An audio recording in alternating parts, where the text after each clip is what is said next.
আচ্ছা, এই বোরকাটা দেখে তোমাদের কি মনে হচ্ছে? রেডিমেড কিনেছি তাই না? হিজাবটা দেখো আর বোরকাটাও দেখো। এটাকে গাউন বোরকা বলে থাকি আমরা। তো এই রেডিমেড স্টাইলের বোরকা কিন্তু তোমরা নিজেরাও বানিয়ে নিতে পারবা। খুব সহজভাবে দেখানোর চেষ্টা করেছি। এই ভিডিওটি স্কিপ না করে যদি সম্পূর্ণ ভিডিও মনোযোগ দিয়ে দেখো, তাহলে তোমরা যারা সেলাই কাজে নতুন আছো তারাও কিন্তু এই গাউনটি বানিয়ে নিতে পারবা। আসসালামু আলাইকুম, চলে এসেছি নতুন একটি ভিডিও নিয়ে। এই ভিডিওতে আমি তোমাদেরকে গাউন বোরকা কাটিং এবং সেলাই খুব সহজভাবে দেখিয়েছি। তোমরা যে কেউ চাইলে কিন্তু ভিডিওটি দেখে দেখে বানিয়ে নিতে পারবে। গাউন বোরকাটি বানানোর জন্য এখানে আমি প্রিন্টের কাপড় নিয়ে নিয়েছি আর এক কালারের কাপড় নিয়ে ম্যাচিং করে আমি কাপড় নিয়ে নিয়েছি। এখানে আমি প্রিন্টের কাপড় নিয়েছি 2.5 গজ, আর এখানে এক কালারের যে কালো কাপড়টা আছে এটা নিয়েছি আমি 1.5 গজ। টোটাল আমার এখানে 4 গজ পরিমাণ কাপড় লেগেছে। তো এখন আমরা প্রথমেই কিন্তু টপ পার্ট কাটিং করব। তো কাটিং করার আগে তোমাদেরকে একটা বিষয় ক্লিয়ার করে দিই, যে বিষয়টা জানা থাকলে তোমরা যে কোনো সাইজের জন্য যে কোনো মাপের জন্য কিন্তু বোরকা কাটিং করে নিতে পারবে। তো আমরা কামিজ যেভাবে কাটিং করি একইভাবে কিন্তু এখানে কাটিংটা করব, শুধু কামিজের থেকেও আমরা বোরকার মধ্যে 1 থেকে 1.5 ইঞ্চি পরিমাণ বাড়িয়ে নেব। সেটা হোক শোল্ডারের জন্য, বডির জন্য বা কোমরের জন্য আমরা 1 থেকে 1.5 ইঞ্চি কামিজের মাপের থেকেও বোরকার মধ্যে বাড়িয়ে নেব। ওকে, তো এখানে আমি টপ পার্টের জন্য যে কাপড়টা নিয়ে নিয়েছি, আর কাপড়টাকে কিন্তু আমি 4 ভাঁজ করে নিয়েছি। কাপড়ের লম্বা এখানে আছে 16 ইঞ্চি। কাপড়ের বন্ধ সাইডটা আমার দিকে আছে আর খোলা সাইডটা কিন্তু অপর পাশে আছে। এখানে আমি যে মাপগুলো নিয়েছি সবগুলো মাপ কিন্তু আমি স্ক্রিনে তোমাদেরকে দিয়ে দিয়েছি। 38 সাইজের বডির জন্য আমি এই গাউনটি তৈরি করেছি। তো এখানে তোমরা 36, 38, 40 সাইজ পর্যন্ত কিন্তু এই মাপ নিয়ে বানাতে পারবে।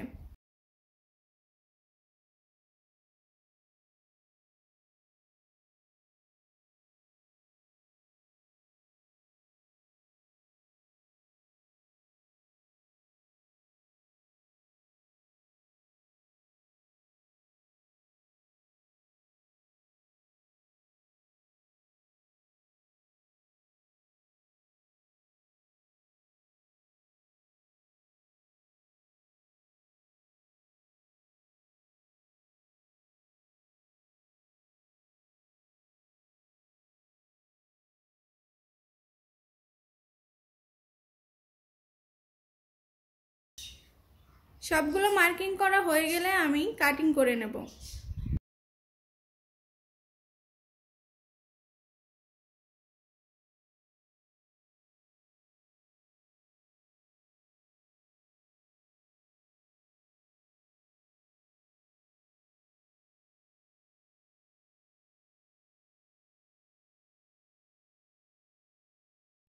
দেখো আমি মার্কিং অনুযায়ী কাটিং করে নিয়েছি। এখন এই মার্কিংগুলোতে ছোট ছোট কাট বসিয়ে নেব সেলাই করার সুবিধার জন্য।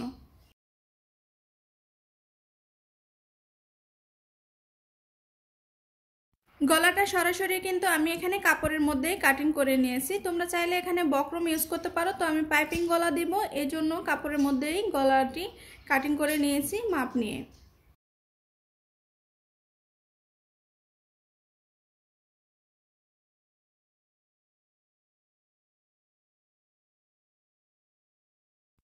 এরপর আমরা হাতা কাটিং করব। তো হাতা কাটিং করার জন্য এখানে আমি কাপড় নিয়ে নিয়েছি। কাপড় কিন্তু এখানে আমাদের দুইটা হাতার জন্য 4 ভাঁজ করা আছে।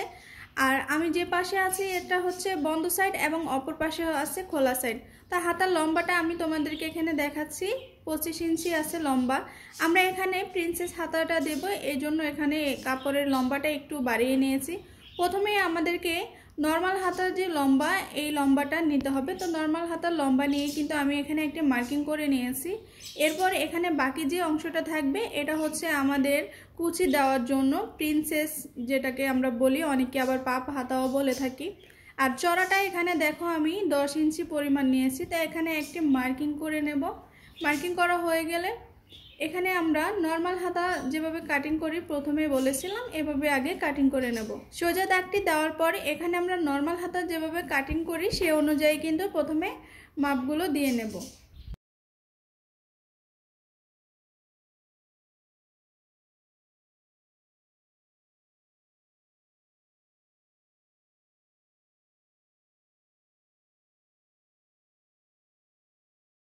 তো দেখো আমরা মাপগুলো কিন্তু দিয়ে নিয়েছি। এরপর এখান থেকে আমরা 2 ইঞ্চিতে একটি মার্কিং করব। 2 ইঞ্চিতে একটি মার্কিং করার পর এখান থেকে আমরা এভাবে একটু রাউন্ড করে এনে এই দাগটার সাথে মিলিয়ে দেব। তো এখানে যে রাউন্ড করে এনে দাগটার সাথে মিলিয়ে দিলাম, এখানেও আমি একটা মার্কিং করে নিচ্ছি। পরবর্তীতে আমি তোমাদেরকে দেখাবো কেন এই মার্কিংটা করেছি। প্রিন্সেস বা পাপ হাতা, এটা তোমরা যে যাই বলো না কেন, এই হাতা কাটিং করার সময়, সেলাই করার সময় অনেকেই মাপ নাও 1 ইঞ্চি পরিমাণ গ্যাপ থাকবে, 2 ইঞ্চি নাও কুচি দেওয়ার জন্য। তো এই মাপগুলো দিলে আমার কাছে একটু ঝামেলাই মনে হয়। আমি আমার মতো করে ছোট ছোট কুচি দিয়ে খুব সহজভাবে বানিয়ে নেই, যেটা আজকে তোমাদের সাথে আমি শেয়ার করব। তো এখানে যে মাপগুলো নিয়েছি, এখন মাপ অনুযায়ী আমরা কাটিং করে নেব।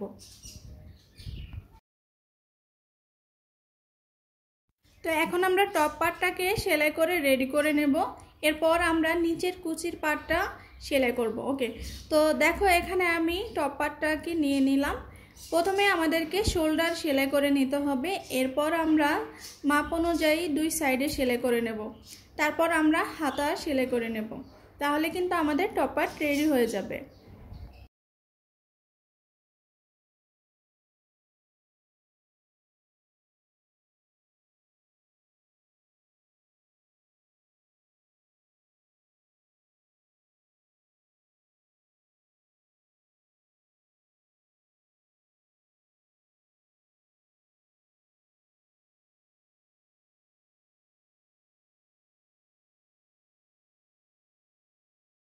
তো দেখো আমরা টপ পার্টটা সেলাই করে নিয়েছি। প্রথমে শোল্ডার সেলাই করেছি, এরপর 2 সাইড সেলাই করেছি। এখন আমরা হাতাটাকে সেলাই করে নেব। তো দেখো আমি একটা হাতা নিয়ে নিয়েছি, আর এখানে যে মার্কিং করেছি 2 পাশে এই যে চিহ্ন দিয়ে নিলাম। এই চিহ্ন থেকে এখন আমি ছোট ছোট করে কুচি দিয়ে নেব। প্রথম কুচিগুলো কিন্তু আমাদের সামনের দিকে হবে, মানে আমার দিকে হবে। তোমরা একটু লক্ষ্য করলেই বুঝতে পারবা আমি কিভাবে কুচিগুলো দিচ্ছি। তো এভাবে কুচি দিয়ে কিন্তু আমি মিডল পয়েন্টে যখন আসব, এখানে কিছুটা গ্যাপ রেখে তারপরে আবার এই সাইড থেকে কুচি দেওয়া শুরু করব। এই কুচিগুলো কিন্তু আমার মেশিনের দিকে ফেরানো থাকবে। তো এভাবে অনুমান করে কুচি দিলে আমার মনে হয় যে এই হাতাটা বেশি সুন্দর হয়। আর এই যে 1 ইঞ্চি 2 ইঞ্চি পরপর গ্যাপ রেখে কুচি দেওয়া, এগুলো আমার কাছে একটু ঝামেলাই মনে হয়।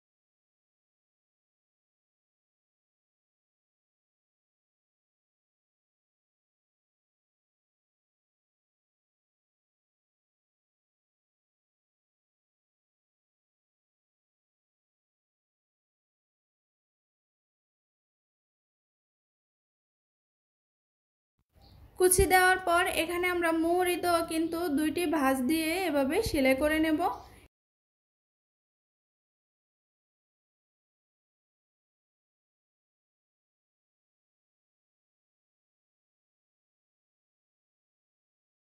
এরপর আমরা মাপ অনুযায়ী সেলাই করে নিলে কিন্তু আমাদের হাতাটাও রেডি হয়ে যাবে। তো আমরা উপরের পার্টের সাথে কিন্তু হাতাটাকে সেলাই করে নেব।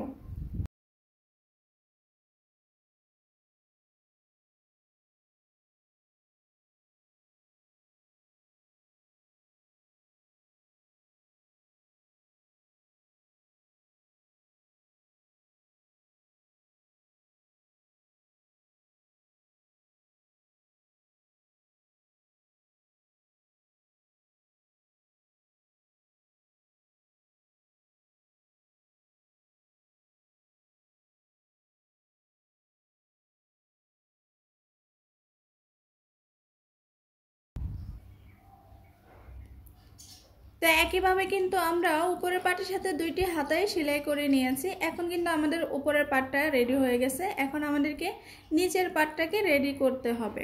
এই যে দেখতে পাচ্ছ আমাদের টপ পার্ট রেডি হয়ে গেছে। এখানে কিন্তু আমি গলার মধ্যে পাইপিং গলা দিয়েছি। এর আগে আমি অনেক বোরকার মধ্যে পাইপিং গলা দেখিয়েছি কিভাবে দিতে হয়, এজন্য এই ভিডিওতে আর তোমাদেরকে দেখাই নাই।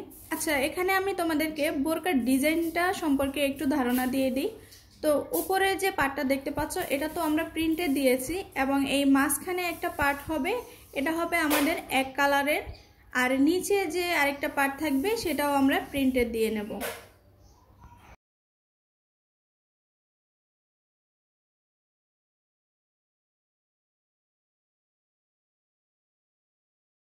এখানে আমি মাঝখানের পার্টটা নিয়ে নিলাম। প্রথমেই তোমাদেরকে দেখাচ্ছি এই মাঝখানের পার্টটা কিন্তু আমাদের দুইটা পার্ট আছে। হ্যাঁ, এই যে দুইটা পার্ট আছে, সামনে এবং পিছনে দুইটা পার্ট থাকবে। আর এটার লম্বাটা আমি তোমাদেরকে দেখাচ্ছি। এখানে দেখো 30 ইঞ্চি আছে। তো যেহেতু আমরা 60 ইঞ্চি বহরের কাপড় নিয়েছি, এখানে লম্বাটা 2 ভাগ করলে 30 ইঞ্চি হয়। তো 30 ইঞ্চি কিন্তু আমাদের লাগবে না, এখানে আমরা 22 ইঞ্চি নিয়েছিলাম। আর এক্সট্রা যে কাপড়গুলো ছিল এগুলো আমি রেখে দিয়েছি। কুচি দিয়ে আরেকটা ডিজাইন করব এই বোরকার মধ্যে, সেটা আমি তোমাদেরকে পরে দেখাবো। আর এখানে যে চড়াটা আছে, চড়াটা হচ্ছে 1.5 গজ পরিমাণ কাপড় নিয়েছি, পুরোটাই কিন্তু চড়া এখানে আছে। প্রিন্টের কাপড় আর এই মাঝখানের যে কালো কাপড়টা, এটার সাথে যে জয়েন্ট হবে, এই জয়েন্টের মধ্যে আমরা কুচির একটা ডিজাইন করব। এজন্য আমি বাকি কাপড়গুলো রেখে দিয়েছিলাম, সেটা তোমাদেরকে পরে দেখাবো। আর এখানে যে প্রিন্টের কাপড়টা দেখতে পাচ্ছ, এটা 2 পার্ট করা আছে। আর এটার লম্বা হচ্ছে 19 ইঞ্চি আর এটার চড়া হচ্ছে 60 ইঞ্চি। তো তোমরা একটা বিষয় খেয়াল করে এখানে দেখো, মাঝখানের যে পার্ট আছে কালো কাপড়টা, এটা চাইতে কিন্তু এই প্রিন্টের কাপড়ের চড়াটা একটু বেশি। তো আমরা নিচের দিকে 2-1টা করে কুচি বাড়িয়ে দেব আমি সমানভাবে। আর কাপড়টাকে কেটে নিইনি, শুধু শুধু কাপড়টা ফেলে দেওয়া হবে। প্রথমে আমাদেরকে যেটা করতে হবে, এই যে প্রিন্টের কাপড়ের এই 2 সাইডে কিন্তু আমাদেরকে সেলাই দিয়ে নিতে হবে। 2টা সেলাই নিয়ে জয়েন করে নিতে হবে। আর এখানে কালো কাপড়টা দেখতে পাচ্ছ, এটাকেও আমরা 2 সাইডে 2টা সেলাই দিয়ে জয়েন করে নেব। এরপর মাঝখানের পার্ট এবং নিচের পার্ট সেলাই করে জয়েন করে নেব। আর নিচের পার্ট মাঝখানের পার্টের সাথে জয়েন করার সময় কিন্তু আমরা 2-1টা করে কুচি দিয়ে নেব।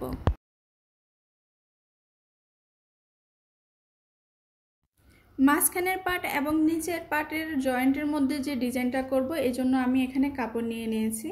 তো প্রথমে আমি তোমাদেরকে বলে রাখি, এর আগে আমি একটি হিজাবের ভিডিও দিয়েছিলাম, স্ক্রিনে তোমাদেরকে থাম্বনেইলটা আমি শেয়ার করেছি।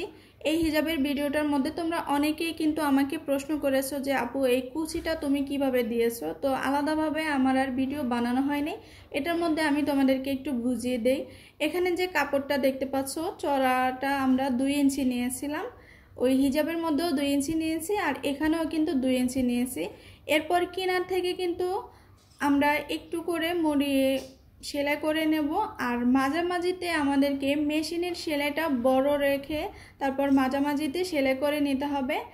এরপর আমরা কুচি দেওয়ার জন্য যে সুতাটা থাকবে, এটা উপরের অথবা নিচের একটা সুতা ধরে আস্তে আস্তে করে টান দিলেই কিন্তু এখানে কুচির মতো হয়ে যাবে। তো এখানেও আমি এই ডিজাইনটা তোমাদেরকে দেখাচ্ছি। এই যে কাপড়টা আমি নিয়েছি কিন্তু চড়ায় 2 ইঞ্চি পরিমাণ, আর লম্বায় কিন্তু অনেকটাই নিয়েছি। আমার যতটুকু দরকার হবে ততটুকুই দিব। আর 2 পাশে কিন্তু আমি এখানে মোম দিয়ে পরে নিয়েছি, যেহেতু আমার হাতের কাছে পিকো মেশিন ছিল না। এখন এই যে মেশিনের সেলাইটাকে বড় করে নিলাম, এরপর এই মাঝামাঝি দিয়ে কিন্তু আমি সেলাই করে নেব। তো একটা বিষয় তোমরা খেয়াল করবে, সুতাটা যেন ছিঁড়ে না যায়, অথবা নিচের সুতাটা অনেকটা বেশি করে নেবে যেন সুতাটা শেষ না হয়ে যায়। তো সেলাই করে নেওয়ার পরে এখানে যে সুতাটা দেখতে পাচ্ছ, উপরের অথবা নিচের যে কোনো একটা সুতা ধরে এভাবে আস্তে আস্তে করে টান দিলেই কিন্তু এখানে কুচির মতো ডিজাইনটা হয়ে যাবে।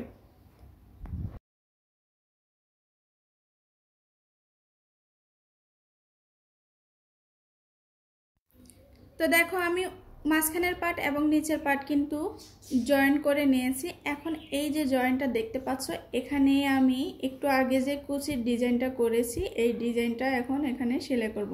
তো মাঝামাঝিতে যে সেলাইটা আমরা প্রথমেই দিয়েছিলাম বড় বড় করে, এখন ওই মাঝামাঝিতেই আবার সেলাই করে নেব। তো দেখো আমি কিভাবে সেলাইটা করছি।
তোমাদের বোঝার সুবিধার্থে আমি তোমাদেরকে আরেকবার বুঝিয়ে দেই। এই যে প্রথমে কিন্তু আমরা এই দুই সাইড সেলাই করে নিয়েছিলাম, এরপর আমরা এই মাঝখানের পাটের সাথে নিচের পাটটা যখন সেলাই করেছি তখন অল্প অল্প করে কুচি দিয়ে নিয়েছি, যেহেতু আমাদের মাঝখানের পাটের থেকে নিচের পাটটা একটু বেশি চড়ায় বেশি ছিল, তো এখানে আমরা ছোট ছোট করে কয়েকটা কুচি দিয়ে নিয়েছি। এরপর দেখো আমি এখানে জয়েন্টের মধ্যে যে ডিজাইনটা করেছি, এই ডিজাইনটা দেওয়ার পর কিন্তু আমাদের বোরকার সৌন্দর্যটা আরও অনেক বেড়ে গেছে। তো ডিজাইনটা কিভাবে সেলাই করেছি সেটাও তোমাদেরকে দেখিয়েছি। এখন আমরা উপরের পাটের সাথে এই নিচের পাটটাকে কুচি দিয়ে জয়েন করে নেব। তো কুচিটা কিভাবে দিতে হয় সেটা আশা করি তোমরা নিজেরাই পারবে, কারণ আমি কুচি দেওয়ার যে ভিডিওটা সেটা হয়তো বা শ্যুট করতে মনে নেই। মাঝে মধ্যে কিন্তু আমার সাথে এরকমটা হয়, ভিডিওর ক্যামেরা অন না করেই কাজ করা শুরু করে দেই, পরে কিন্তু দেখি দু একটা ভিডিও করাই হয় নাই। তো এই বোরকাটার সাথেও এরকম হয়েছে, যখন বোরকাটা সেলাই করতে গেছি এই যে কুচিটা আমি কিভাবে দিয়েছি এই ভিডিওটা কিন্তু আমি ক্যামেরা অন না করেই সেলাই করে নিয়েছি, পরবর্তীতে আর তোমাদেরকে দেখানো হয়। যাই হোক, কুচি কিন্তু তোমরা দিতে পারবে, এই যে দেখতে পাচ্ছ আমি তোমাদেরকে দেখিয়ে দিচ্ছি, এভাবে 1 ইঞ্চি পরপর কুচি দিয়ে নিলেই কিন্তু হবে, অথবা তোমরা তোমাদের কোমরের সাইজ অনুযায়ী একটা আইডিয়া করে কুচি দিয়ে নেবে, তবে একটু ঘন ঘন কুচিটা দিলে বেশি সুন্দর হয়। উপরের পাটের সাথে নিচের পাট জয়েন করার পরে তোমরা এখানে একবার মাপ দিয়ে দেখবে, মাপ দিয়ে তারপর তোমরা নিচের অংশটা সেলাই করে নেবে। আর বোরকাটি কেমন হয়েছে, ডিজাইনটি তোমাদের কেমন লেগেছে অবশ্যই কমেন্ট করে জানাবে।